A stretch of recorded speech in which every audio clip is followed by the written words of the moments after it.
Time now for Better Money Boston. I'm here with Nick Colantuono. He is a certified financial planner with Johnson Brunetti. We have a number of questions from our viewers today. We want to jump into those. Nick, you ready? Absolutely. Okay, some great questions. The first one comes from Jennifer. She wonders, how do I decide whether to contribute to a traditional IRA or a Roth? Well, Jennifer, that's a fantastic question. And it's one that all boils down to two things, really: income, and as a result of income, your taxes. If we do an analysis and we can see that you're going to be in a lower tax bracket today than you will be in the future, well, in that case, you might as well be putting money in the Roth account, getting not the benefit of the tax deduction, but rather the benefit of the tax-free growth of that money, and as a result, tax-free distributions later. The traditional IRA is just the opposite. Tax deduction today. So if you're in a higher tax bracket, we can lower that.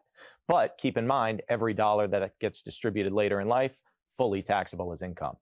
All right. Our next question comes from Mark. He'd like to know, does it make sense to do Roth conversions if I'll soon need to start withdrawing from my non-Roth IRAs? Mark, another great question. And that one's a little trickier.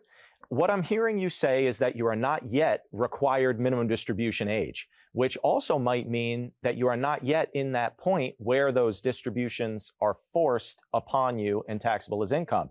So short answer, yeah, now might be a fantastic time because the window of opportunity is closing.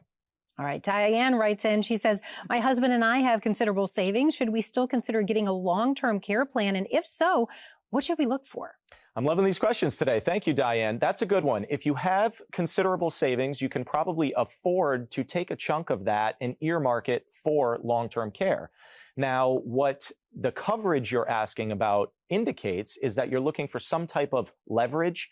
You know, whenever we're looking at insurance, you have to be mindful of the fact it's hard to qualify for and it can be pretty expensive. And if you're fortunate to have saved a good chunk of money, you can probably afford to self-insure. So that's where we'd want to be exploring some of the various options that you have. Nick, great insights. Tell us about the free book you brought. Absolutely. It's the ultimate guide. There's a lot that gets thrown at you in this next phase of life.